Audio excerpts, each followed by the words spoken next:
The Name Jar by Yangsook Choi.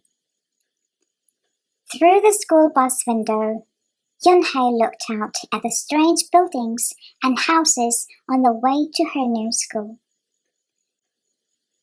It was her first day, and she was both nervous and excited. She fingered the little block of wood in her pocket and remembered leaving her grandmother at the airport in Korea.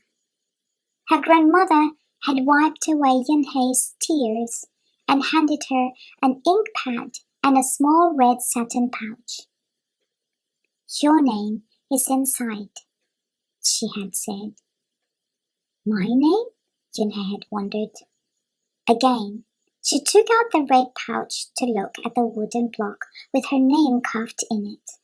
As she ran her fingers along the grooves and ridges of the Korean characters, she pictured her grandmother's smile.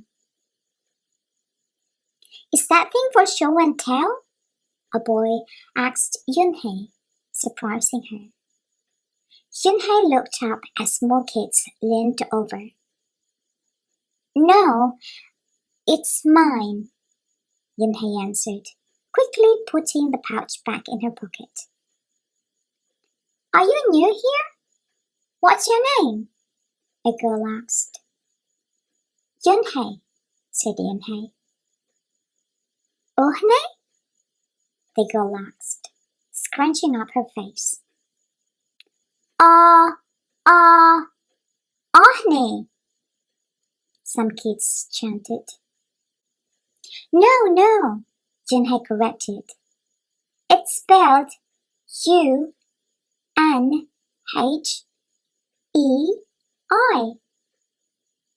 It's pronounced Yunhei." "Ah, it's you-hei," the boy said. "Like you, hey." "What about hey, you?" Just then, the bus pulled up to the school and the doors opened. Yunhei hurried to get off. "You, hey, bye-bye," the kids yelled as she left. Yunhei felt herself blush. Yunhei stood in the doorway of her new and noisy classroom. She was relieved that the kids on the bus had gone to other rooms, but her face still felt red. "Aren't you going in?" asked a curly-haired boy with lots of dots on his face. "You're the new girl, right?" he asked cheerfully. Yunhei nodded, and before he could walk away, the boy took her hand and pulled her through the door. "Here's the new girl," he announced so loudly that the teacher, Mr. Cockatoes, almost dropped his glasses. Mr. Cockatoes thanked him and greeted Yunhei. "Please, welcome our newest student," he said to the class. "She and her family just arrived from Korea last week." Yunhei smiled broadly and tried not to show her nervousness. "What's your name?" someone shouted. Yunhei pictured the kids on the bus.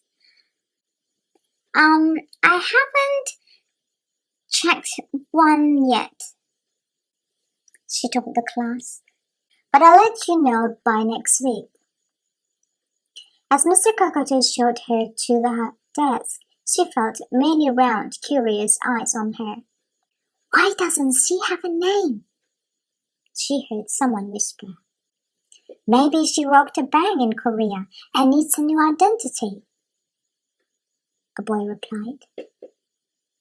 On the bus home, nobody teased her, but Yunhei kept thinking about her name. "How was school, Yunhei?" her mother asked when she walked in. "Did you understand the teacher?" Yunhei simply nodded. She unpacked her school bag and set the red pouch by a photograph of her grandma. "I'm glad you are learning English well," her mother said. You must study hard, behave nicely, and get good grades to show that you're a good Korean. I will, replied Yunhei. But I think I would like my own American name, she said quickly. Her mother looked at her with surprise. Why? Yunhei, it's a beautiful name. Your grandma and I went to a name master for it. But it's so hard to pronounce, Yunhei complained. I don't want to be different from all the American kids. You are different, Yunhei, her mother said. That's a good thing. Yunhei just wrinkled her nose. Later that day, Yunhei and her mother went grocery shopping in their new neighborhood. They passed Fadil's Falafel, Tony's Pizza, and Dot's Deli. A big gravity-painted garbage truck roared like a lion as it took off down the street. Nothing sounded or looked familiar until they got to Kim's Market. The sign was in both English and Korean. Her mother picked up cabbage to make kimchi, Korean-style spicy pickled cabbage, and other vegetables and meat.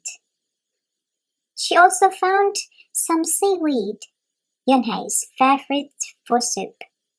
It made Yunhei smile. Just because we've moved to America, her mother said, doesn't mean we stop eating Korean food. At the checkout counter, a friendly man smiled at Yunhei. Helping your mother with the shopping? He asked. Yunhei nodded. I'm Mr. Kim, he said. And what is your name? Yunhei, she answered. Ah, what a beautiful name, he said. Doesn't it mean grace? Yunhei nodded again. My mother and grandmother went to a name master for it, she told him. A graceful name for a graceful girl, Mr. Kim said as he put their groceries into bags. Welcome to the neighborhood, Yunhei. The evening, Yunhei stood in front of the bathroom mirror. Hi, my name is Amanda, she said cheerfully. Then she wrinkled her nose. Hi, my name is Laura. Maybe not. Her smile turned down. Nothing sounded right. Nothing felt right.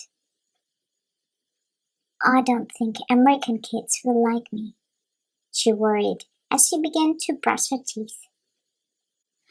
Hi, my name is Susie, she said to the mirror with her mouth full of toothpaste. The next morning, when Yunhei arrived at school, she found a glass jar on her desk with some pieces of paper in it. Yunhei took one out and read it aloud. Daisy! That's my baby sister's nickname, but she said you can use it if you want, said Cindy, who sat next to her. Yunhei took out the rest of the paper. Tamila, she read. I got it from a storybook, said Nate. She was smart and brave. Yunhei nodded and unfolded another piece. Wednesday? Yeah. You came here on Wednesday, said Ralph. Thank you for your help. A smile spread over Yunhei's face. Ralph quickly said, We'll put more names in. You can pick whatever you like, or pick them all, and you'll have the longest name in history. At 3 o'clock, the bell rang for the end of the school day. Yunhei looked out the window and saw it was sprinkling. It's the same rain, she thought, but in a different place. She watched other kids living in groups. Hey! A familiar voice called out to her. Yunhei turned around to see the curly-haired boy again. I'm Joy, he said. And you? Don't you have any name? Yunhei thought for a moment. Well, I can show you, she said, and took out the small red pouch. She pressed the wooden block on the ink pad and then stamped it on a piece of paper. This is my name stamp, she said. My grandma gave it to me. In Korea, I can use it as a signature when I open a bank account or write a letter. And whenever I miss my grandma, I use it to fill a piece of paper. Want to try it?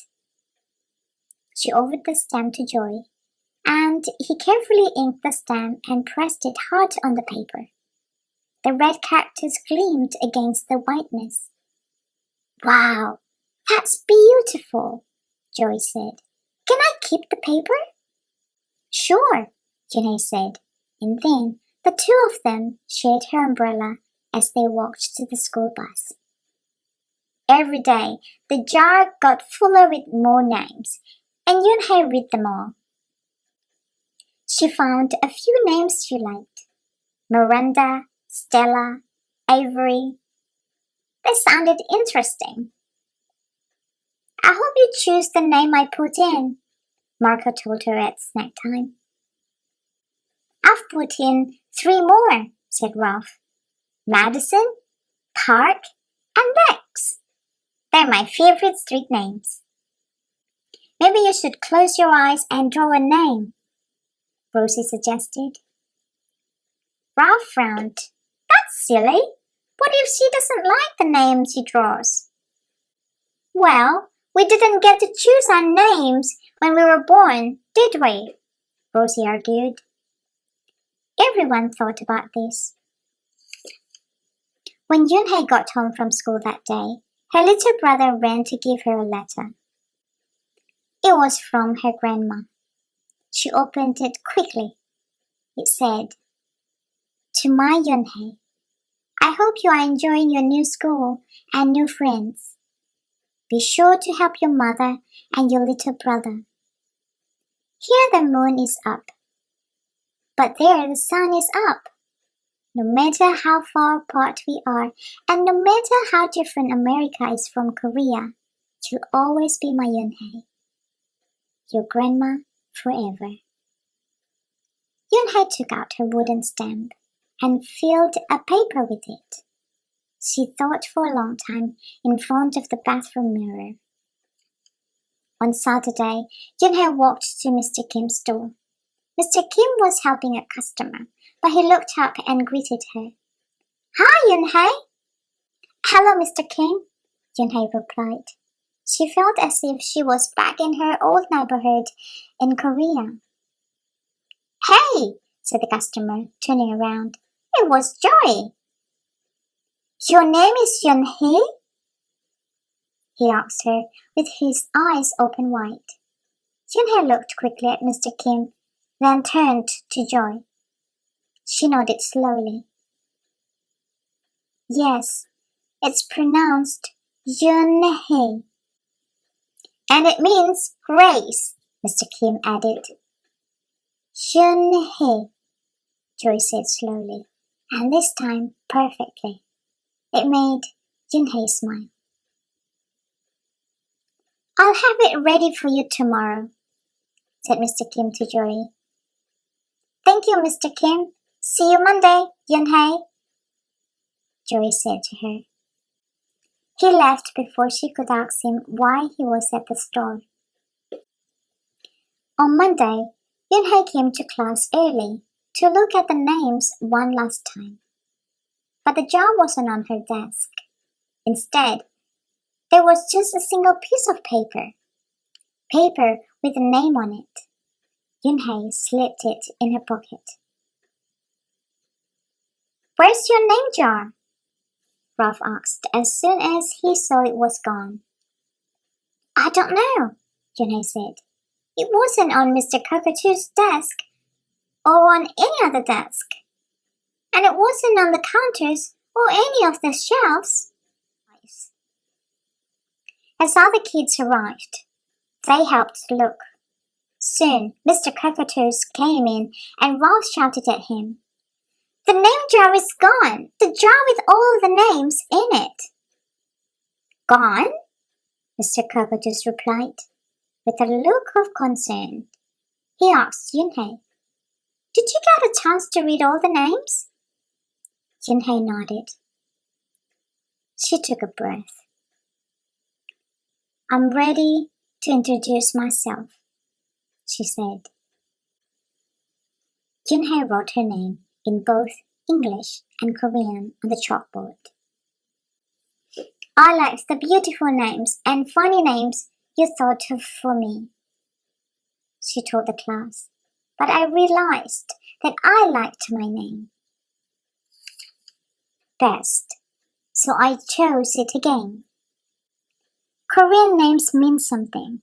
Junhei means grace. Grace! Grace Inhei! Shouted Ralph. Everyone tried to say it. Yunahei! Yunahei! Yunahei! Junhei said her name again, slowly and clearly. Soon, the kids began to say it better, even Mr. Cockatoos. They applauded Junhei's choice. I was named after a flower, Rosie whispered to Junhei. Lots of American names have meanings too, Mr. Cockatoos reminded everyone. When the class was dismissed, Junhei heard her new friends say goodbye. Bye, Junhei. See you tomorrow. Goodbye, Junhei. Junhei said goodbye and then looked around for Joy, but he was already gone. Junhei! Junhei! Come downstairs! Mother called up to Junhei. Your friend is here! Junhei rushed down to see who she meant. There stood Joy, and in his arm was the name jar. Where did you find it? Asked Junhei breathlessly. Joy looked embarrassed. Well, I took it, but only because I wanted you to keep your own name. And you did. He reached in and pulled out the names. Do you want to keep them? He asked. Thank you. I'll keep them as a souvenir, Junhei said happily. Then she pulled out the piece of paper from her pocket. Do you want this back? Joy grinned. You can keep it. I'll return the name jar to the class. Maybe you could put some Korean nicknames in it for us. Names with good meanings. I could do that, agreed Junhei. I've already got a Korean nickname, Joy said. Mr. Kim helped me choose it. Carefully, he pulled a small silver felt pouch from his pocket. Then he took out a dark wooden stamp with beautiful Korean characters carved sharply into it. He pressed it on the ink pad and then on the piece of paper next to her name. Chinku, read Junhei. That means friend. And Chinku smiled back. And that's the end. Hi everyone! Thank you for being a good listener. I hope you all enjoy the story. If you like it, please give a thumbs up or share it. And remember to subscribe so you won't miss any new videos. Have a great day and see you in the next story.